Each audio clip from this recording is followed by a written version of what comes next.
Salam Merah Putih. Masih bersama saya Bang Are dalam acara Opini Bang Bul.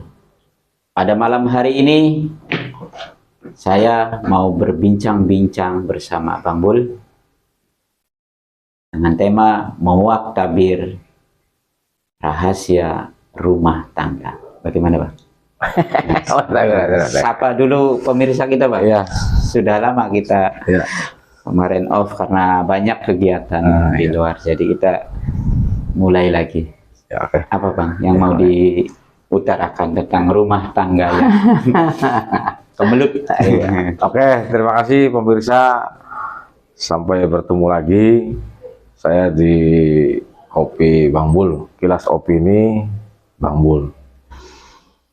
Ya mungkin ada beberapa minggu ya kita off karena memang banyak kegiatan yang kita lakukan dan kita baru bisa on lagi di awal bulan September ini. Seperti yang Mas Arya katakan tadi bahwa menguak tabir misteri rumah tangga. Iya, rahasia. Ya. Biar penasaran rahasia. Iya, betul. Banyak rahasia-rahasia yang tersembunyi Iya, betul. dalam rumah tangga. Jadi memang rumah tangga itu seyogianya adalah satu nahkoda. Jangan sampai dua nahkoda. Iya. Dalam hal ini nahkodanya adalah tentunya laki-laki sebagai kepala rumah tangga kan. Iya. Nah, kalau laki-laki dan perempuan atau suaminya jadi nahkoda satu, dan kemudian istrinya jadi nahkoda satu, akhirnya menentukan arah ininya mau ke selatan, ininya mau ke barat, pecahlah bahtera itu. Bingung Gitu. Ya, pecahlah bahtera itu karena ada dua nahkoda tadi yang mempunyai kekuasaan untuk menggerakkan kemana arah bahtera ini berjalan. Nah, seyogianya harus ada kesepakatan bersama antara suami dan istri ini. Tentunya kemudi bahtera haruslah diserahkan kepada laki-laki, baik sebagai kepala rumah tangga, juga sebagai ayah dari anak-anak dalam satu rumah tangga. Nah, tentunya saya yakin ketika orang itu berumah tangga tidak ada terbersit satu niat pun ini, Mas. Yang perlu kita pahami bersama, tidak pernah ada terbersit satu satu senti pun, Satu detik lah. satu detik pun ya, tidak perlu. Wah, dia menikah itu untuk bercerai, itu tidak ada.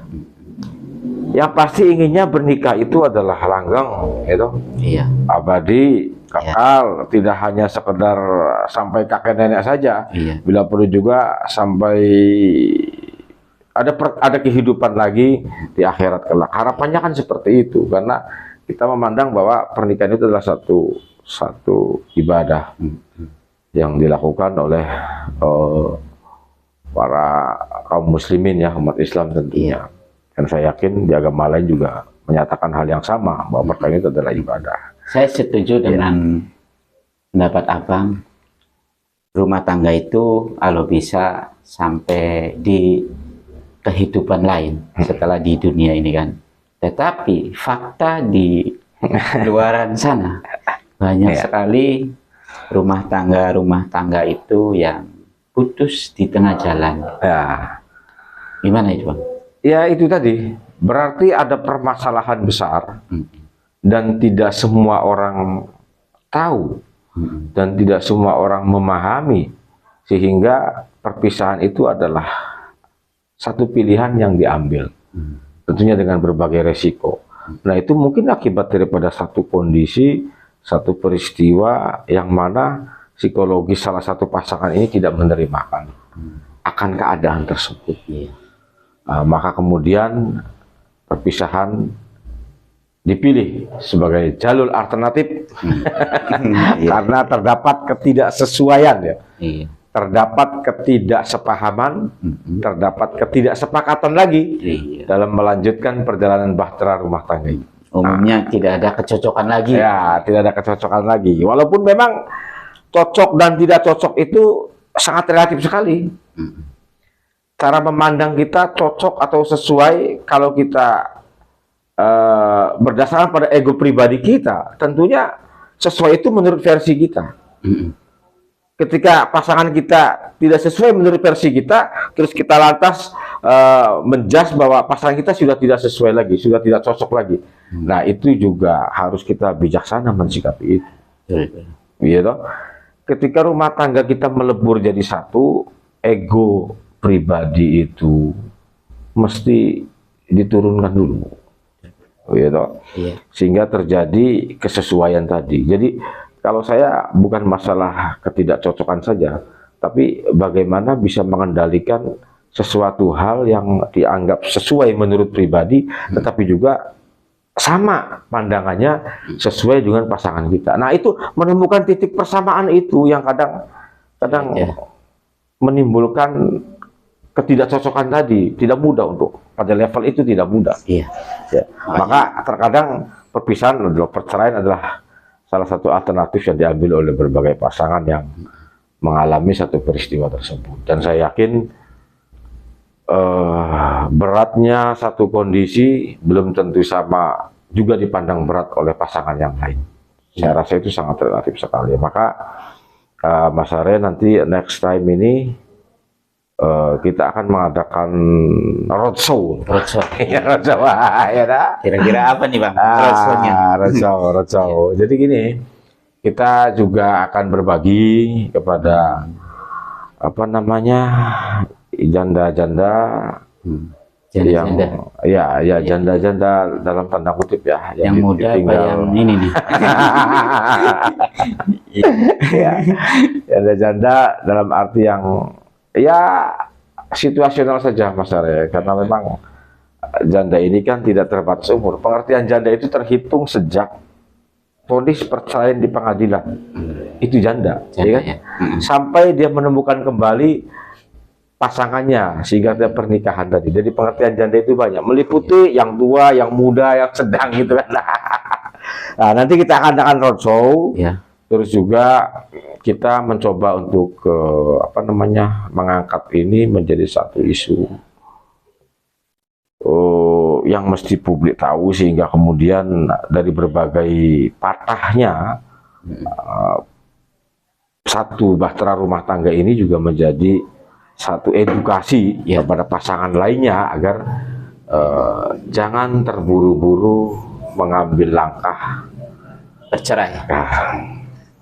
Sebelum saya bertanya ke para janda-janda itu, ke Abang, kita mundur tadi, saya tertarik dengan nahkoda. Jadi kalau bisa diambil oleh seorang suami, ya Bang. Ya, betul. Abang bilang. Nah, tetapi faktanya ada sekarang itu banyak sekali perempuan yang ingin mengambil alih karena tadi Bang, pertanyaan saya belum selesai. Karena dari sisi penghasilan atau sisi status sosial, karena istrinya gajinya lebih gede, atau sekarang kan banyak yang keluar negeri gitu. Itu gimana Bang menurut Abang? Ya, ini adalah satu dinamika sosial yang mesti kita sikapi bersama, karena memang sebetulnya sepele saja, Mas Ari. Ketika istri kita ini mendalami, mengkaji, memahami, dan melaksanakan syariat dalam beribadah, tentunya walaupun istri ini berpenghasilan tinggi dan memiliki merek, katakanlah, memiliki status sosial lebih tinggi daripada suaminya, ya, dia harus menyadari bahwa seorang suamilah yang harus memegang kendali dan menjadi nahkoda itu. Karena pertanggungjawaban suami ini tidak semata di dunia, sampai di akhirat kelak juga.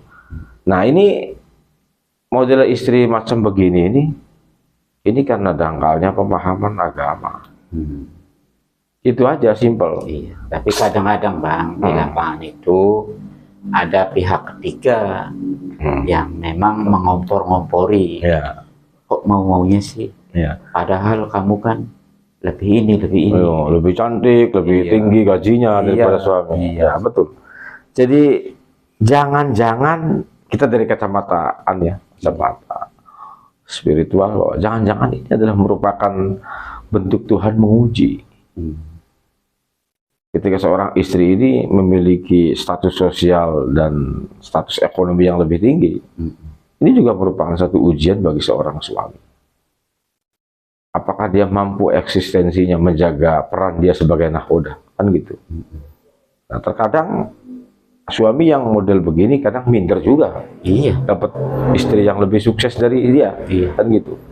Tetapi juga kalau istrinya memahami porsinya, bahwa yang namanya wanita itu ibadah tertingginya itu benar, mengabdi ke suami, itu ibadah tertingginya tuh Mas. Iya.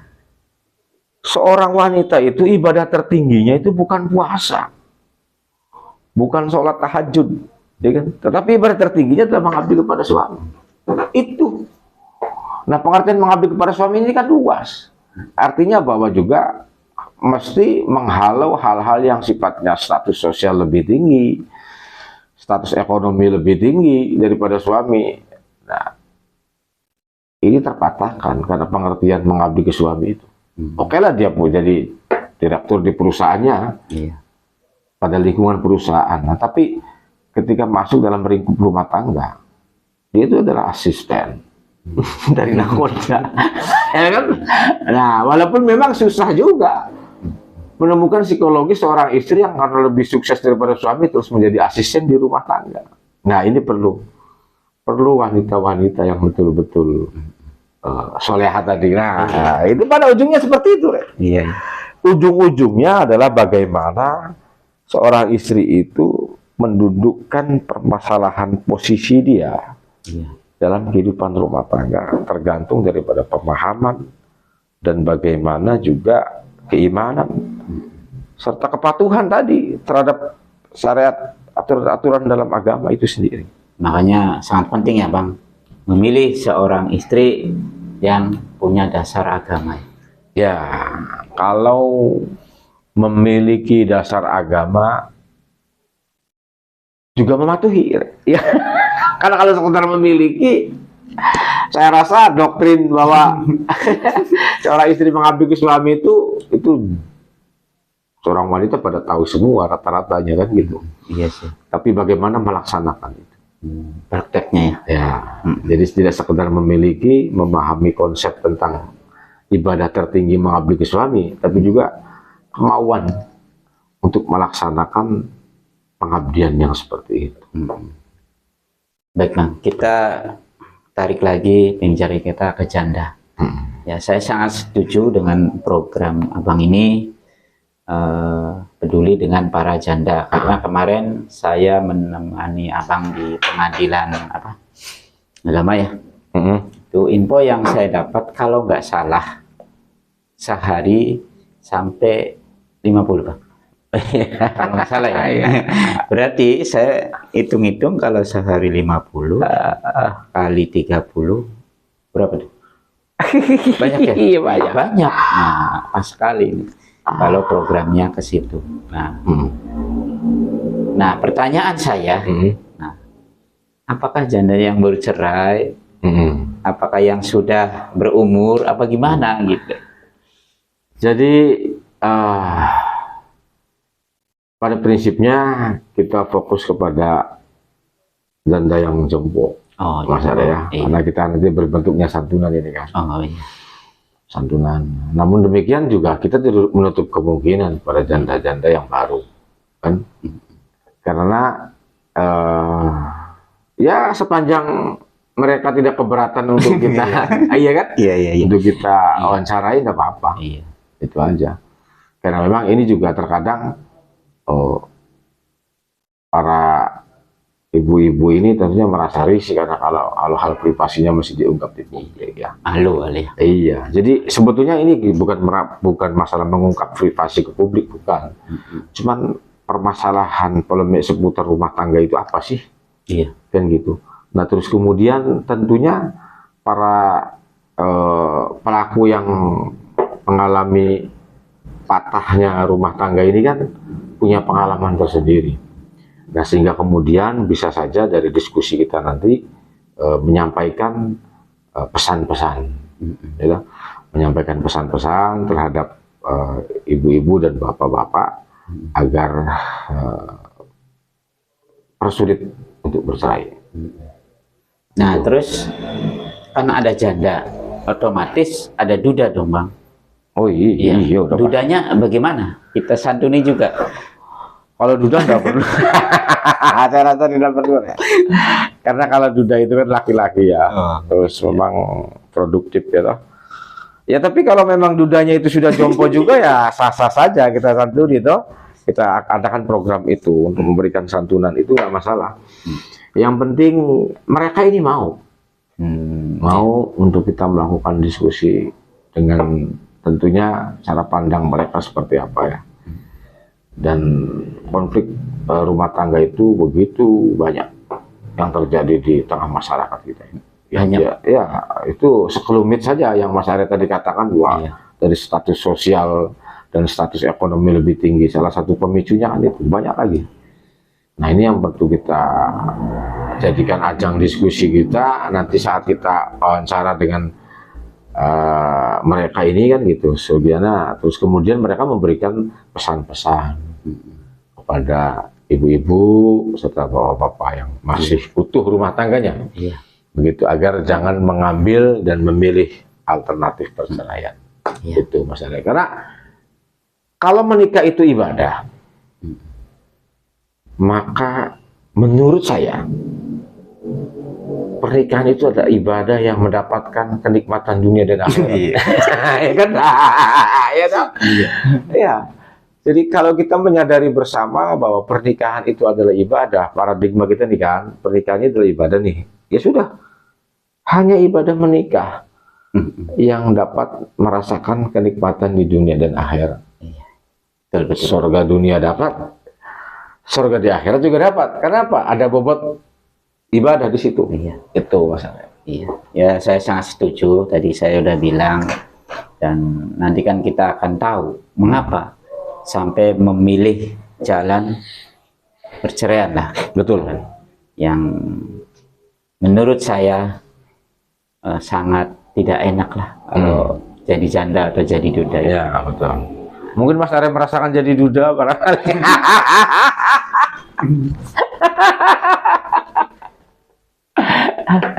Ya pernah juga. Ya sesuatu hal. Bahkan saya sendiri gitu. Ya bila perlu Mas Arya sampaikan ke publik. Apa pesan-pesan yang disampaikan kan yang perlu jadikan pedoman bagi pasangan-pasangan yang jangan sampai memilih alternatif perceraian itu. Ya menurut saya yang mendengarkan ini siapa saja yang masih utuh rumah tangganya, kalau bisa jangan sampai ada perceraian, karena ujung-ujungnya anak kita yang kebingungan gitu, kebingungan mau ikut siapa. Nah cuma kalau saya laki-laki, saya tidak pernah rebutan masalah hak anak, karena saya berpikir kalau memang anak saya, darah daging saya, suatu saat juga ya saya bisa bertemu. Nah apalagi anak saya laki-laki kan, ya bebas memilih, mau ikut saya mangga, mau ikut ibunya juga mangga. Cuman pada waktu itu karena masih kecil, ya saya serahkan saja ke ibunya, Pak. Kalau ikut saya ribet kan. Nah ya memang, karena memang usia di bawah 12 tahun itu lebih didekatkan kepada ibunya. Dia butuh ASI, butuh perhatian, kasih sayang seorang ibu. Makanya idealnya di bawah 12 tahun itu ya serahkan ke ibunya. Iya, saya tetapi tetap. Oh iya, kalau itu saya tetap sampai utang-utang. Nah akhirnya harus tetap, bukan berarti itu di mantan istri terus kemudian kita lalai akan tanggung jawab kita terhadap anak-anak. Iya, itu Mas. Iya, jadi seperti itu pemirsa, jangan sampai ada perceraian, karena sakit gitu. Sampai hari ini bingung jadinya saya sendiri. Nah, lanjut Pak, silakan. Ya, Apa ya, lagi Pak? ya. Ya, nanti itu aja Mas Are, kita atur schedule-nya tentang bagaimana roadshow itu. Siap. Tentukan apakah di desa mana dulu yang terdekat di sekitar kita. Terus kemudian kita datang nanti beserta kru Merah Putih ini Ya. untuk memberikan santunan kepada ibu janda-janda jompo ini, sambil juga kita mengorek bagaimana pengalaman-pengalaman dia dalam berumah tangga, terus kemudian kenapa juga perceraian yang dipilih. Iya. Nah, sehingga nanti akhirnya bisa memberikan edukasi kepada pasangan-pasangan yang masih utuh, agar setidaknya memberikan warning bahwa yang namanya duda itu ibarat angka 1. Kalau jandanya angka berapa? Jandanya angka 0. Kosong hampa, no? Itu karena dari sanksi sosial saja, kalau orang sudah menjadi janda itu juga menjadi pusat perhatian publik masyarakat sekitar, toh. Belum apa-apa gosip datang kan, Iya. pulang agak malam dikit ya, isunya sudah macam-macam. Ini kan beban psikologis juga buat ibu-ibu yang janda kita ini. Tapi kita kan tidak tahu, Bang, kemelut rumah tangganya. Ya nantilah kalau sudah umur. Ya. Makanya nanti di acara roadshow nanti kita adakan diskusi wawancara live langsung dengan ibu-ibu yang janda ini. Kita bisa tahu mereka nanti masalah apa yang Mengapa itu. memilih jalan perpisahan. Ya, itu masalah. Artinya Kan banyak yang trauma, Pak. trauma menikah lagi. Menikah lagi. Oh, itu dia. Bahkan ada yang mengatakan semua laki-laki itu Sama. Makanya dijawab oleh penyanyi siapa tuh saya lupa ya. Zaman itu tidak semua laki-laki. Iya. Jadi mensikapi samanya laki-laki itu memang juga terkadang kita juga sebagai laki-laki. Jadi ada mengalami fase-fase tertentu ketika merasa kejenuhan, merasa rasa bosan. Tapi itu pun menurut saya tergantung pasangan kita. Kalau pasangan kita mampu untuk mengkondisikan, ya kan, menciptakan satu kondisi, ya menghidupkan suasana, mengharmoniskan suasana, ya siapa sih yang mau bercerai? Itu saja. Karena ketika kita memperistri seorang wanita, tidak terbersit di hati pun sedetik saja untuk berpisah. Keadaan lah Nah itu diskusi kita nanti. Kita lakukan wawancara itu, keadaan yang seperti apa sih sebetulnya menyebabkan seorang itu memilih itu berpisah. Nah kan gitu tuh. Nah bagaimana terus kemudian kita melakukan satu upaya-upaya preventif agar jangan terjadi kejadian itu juga kita mengalami peristiwa yang sama. Kalau sayanya karena saya laki-laki harus tegas. Oh gitu. Iya. Tegas untuk membuat keputusan. Keputusan jangan saja kan. Oh, iya. Banyak laki-laki itu yang tidak tegas, Bang. Jadi istilah kata orang Indramayu nambang dawa. Jadi sebetulnya kalau menurut saya ini, Mas Ade, kalau bicara tegas, laki-laki biangnya tegas sebetulnya. Ketika disentuh egonya sebagai laki-laki, dia akan super tegas. Cuman sekali lagi terkait tentang darah daging itu, laki-laki itu juga punya perasaan yang sama. Bagaimana mau membesarkan, menyayangi anak-anaknya? Itu. Jadi menurut saya kalau mengulur-ulur waktu atau nambang dawa, istilah Bang Jawanya, nambang dawa, itu sebetulnya karena memang dia sedang meredam gejolaknya, meredam gejolak jiwanya untuk mau menerima keadaan ini. terus kemudian melanjutkan kembali perjalanan bahtera rumah tangganya itu. Mengingat menimbang tadi ada anak-anak dan seterusnya. Karena begini Mas Arya, ketika kita melaksanakan satu pernikahan, tentunya berangkat dari nol, kita yang tidak punya apa-apa menjadi punya, ya kan? Yang belum memiliki apa-apa, banyak hal yang kita miliki. Fasilitas, mobil, rumah, kendaraan, semua kita miliki, kan? Nah, kemudian terjadi perpisahan. Laki-laki juga berpikir sebenarnya, kalau wanita pasangan yang barunya ini mampukah, kan gitu? Iya. Dia hadir sebagai sosok yang memberikan kenyamanan ketika kenyamanan yang telah ada dia bangun disirnakan begitu saja. Wanita ini mampu tidak? Dan gitu. Nah, laki-laki itu pada posisi seperti itu, terus kemudian dianggapnya gamang dan tidak tegas, padahal tidak. Pada saatnya laki-laki itu akan tegas dan melupakan segalanya. Ya kan? Akan melupakan segalanya. Nah, tapi kalau menurut saya, kalau darah daging anak lah ya, alasan intinya masih cinta, Bang. Enggak juga. Menurut saya, Bang, seperti enggak juga. Jadi begini, kadang kalau anak-anak kita, ya kan, terus kemudian dibesarkan oleh bapak tirinya, ataupun dibesarkan oleh ibu tirinya, apakah dia sesayang kita atau sesayang ibunya? Karena kan apa, stigma kejamnya ibu kota lebih kejam daripada ibu tiri itu. Itu sudah betul-betul menjadi satu ketakutan ya. Ketakutan tersendiri, Mas Arya. Gitu. Kalau kita ya namanya bingar-bingar kehidupan, hitam legamnya, putih cemerlangnya kehidupan, sudahlah, itu sudah bagian daripada perjalanan hidup manusia, toh.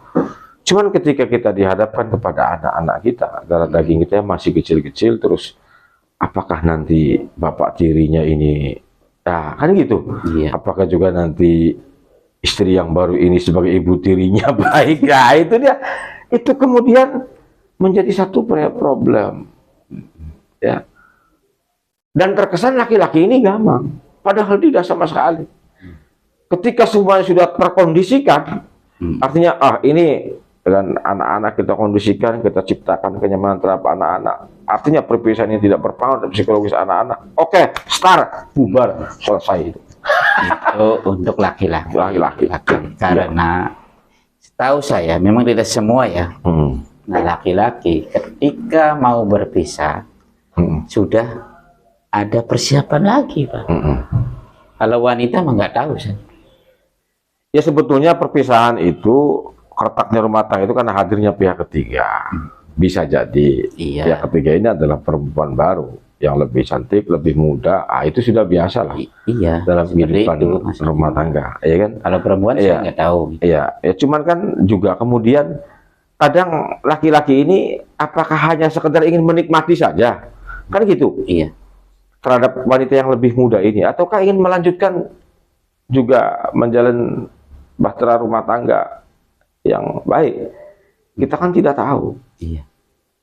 You kadang untuk menyimpulkan bahwa wanita kita ini sesuai dengan harapan kita, itu tidak bisa kita jalani kehidupan 1 tahun. Untuk saling bisa mensesuaikan, memahami kebersamaan itu, paling tidak 2 tahun itu baru kita bisa kelihatan apa dan bagaimana karakter asli dari pasangan kita itu sendiri. Jadi saya rasa kalau hanya faktor kecantikan dan mudanya seorang wanita sehingga membuat laki-laki ini goyang, saya rasa itu hanya sesaat saja. Begitu? Karena memangnya kehidupan kebersamaan dalam rumah tangga itu kan nanti tahu semua, saat tidurnya tahu, bangun tidurnya tahu, ya tak bosan juga nanti kan. Secantik apapun akan bosan juga kalau ukurannya adalah karena kecantikan toh, dan usia yang lebih muda. Jadi menurut saya hanya sesaat saja itu tuh. Dan nanti juga akan menyadarkan dirinya sendiri, ya kan? Itu saya katakan tadi kan, bahwa laki-laki juga akan berpikir, dia ini dari nol ya, bersama istrinya. Terus kemudian yang tadinya tidak punya apa-apa menjadi punya. yang tidak memiliki fasilitas sarana juga dimilikinya karena melalui perjalanan bersama yang istri pertama ini, sampai anak-anak juga hidup bersama kan. Nah itu adalah kenyamanan yang tertinggi dalam kehidupan di dunia ini, sudah. Kumpul bersama dengan orang-orang yang kita cintai dan mencintai kita, itu kenikmatan yang tertinggi, sudah. Itu artinya ketika kita mencintai terus anak-anak kita, istri kita, dan hidup penuh cinta kasih dalam satu rumah tangga itu, saya yakin kenyamanan, keharmonisan itu akan terbentuk. Dan itu yang merupakan energi terbesar bagi laki-laki untuk kemudian bekal bertarung mencari nafkah. Itu Iya. karena apa? Ketika di luar sana hingar-bingar, bentrok fisik katakan, bentrok syarat tegang, kencang segala macam, bersih tegang urusan nafkah itu. Tapi ketika pulang ada kedamaian, ketenangan tersendiri, kayak gitu. Nah itu merupakan energi terbesar bagi laki-laki sebenarnya. Nah terus kemudian kenyamanan tadi sudah tercipta. Ketika ada perempuan yang hanya sekedar modal cantik dan usia muda serta seksi, lantas kita mengabaikan kenyamanan yang setinggi itu. Tidak. Jadi laki-laki juga akan berpikir, kalau lu modal cantik doang, aduh maaf. Ya toh? Karena pada akhirnya akan merasakan kebosanan laki-laki. Jenuh ya. Akan jenuh juga, secantik apapun saya yakin. Kalau tidak seirama, tidak sesuai, tidak sepaham tadi, saya yakin tidak akan berumur panjang rumah tangga itu. Kalau hanya bermodalkan cantik saja, bermodalkan usia muda lebih seksi, ketika sudah dinikahin ya tetap aja jadi teman hidup kan. Teman hidup kita tahu saat dia tidur, tahu dia ngilernya. Iya dong, ngoroknya juga tahu. Pada akhirnya kalau dia hanya bermodalkan cantik saja ya akan terlibas oleh waktu, saya. Nah, itu tadi Mas Are. Lantas kemudian laki-laki tidak mampu memberikan keputusan itu karena faktor itu. Ini kenyamanan sudah ada loh kita ini. Apalagi sudah bertahun-tahun ya, punya anak 2, 3 gitu. Apa kita ini mau dihancurkan hanya karena itu modal seksi dan cantik doang? Yang nanti bisa sirna ketika kita sudah menikah berbulan-bulan, bertahun-tahun, bosan juga kalau hanya itu. Itu sebetulnya. Cuman terkadang wanita ini tidak sabar, itu aja. Ya saya juga tidak menyalahkan wanita. Itu juga kan merupakan salah satu mungkin dari pihak kita laki-laki ya. Mungkin tidak merasa nyaman juga dengan suami yang seperti itu. Ya akhirnya memilih berpisah, yaitu haknya. Tapi yang saya sikapi adalah bagaimana laki-laki itu terlihat gampang karena faktor itu. Selebihnya, makanya kenapa sih rumah tangga itu harus ada anak kan gitu tuh. Iya. Jadi anak itu kan setidaknya juga bisa merekatkan, bisa mempertahankan, mengikatkan rumah tangga tadi. Itu masalahnya. Saya rasa kalau rumah tangga tanpa anak ya hampa ya. Hampa, terus rapuh, terus juga hanya 2 anak soleh yang tersambung dengan bapaknya yang sudah meninggal, toh. 2 anak soleh, terus sodaqah jariyah, ilmu yang bermanfaat, hanya 3 itu toh. Nah kalau kita hidup tidak punya anak, gimana nanti siapa yang mendoakan kita? Ya, makanya anak itu adalah ya harta tertinggi, tak terhingga. Memiliki nilai, mereka adalah merupakan nyawa kita, semangat kita. Oke lah istri bisa berganti, tapi namanya anak, tidak bisa. Makanya saya kalau ada melihat pasangan suami istri, terus sang duda ini melalaikan anak, kewajiban terhadap anaknya, kejam sekali. Kejam sekali. Iya betul. Dia meletak apa ya? Dia memilih berpisah saja itu sudah kecewa anak ini, iya kan? Ditambah lagi si duda ini tidak mencukupi anak-anaknya. Wah, sangat kejam sekali. Bukan hanya tidak mencukupi, Bang, tidak menafkahi yang kebanyakan. Itu sangat kejam sekali. Macan saja sekejam dia tidak akan menerkam anaknya, iya kan? Dia tetap memberikan kehidupan pada anak-anaknya. Nah, ini juga yang menjadi diskusi nanti kita saat lain. Itu saja Mas Are. Nanti sampaikan kepada pemirsa juga Mas Are. Nanti kita akan melakukan roadshow seperti itu. Baik pemirsa, pada malam hari ini saya kira cukupkan dulu. Nah, pesan saya untuk pemirsa yang sudah berpisah, baik menjadi janda atau menjadi duda. Ketika mendapatkan pasangan baru, jangan pernah menceritakan pasangan yang lama, apalagi sampai Membanding-bandingkan. Itu sangat menyakitkan dan saya pernah mengalaminya. Oke, terima kasih. Selamat malam. Salam merah putih. Salam.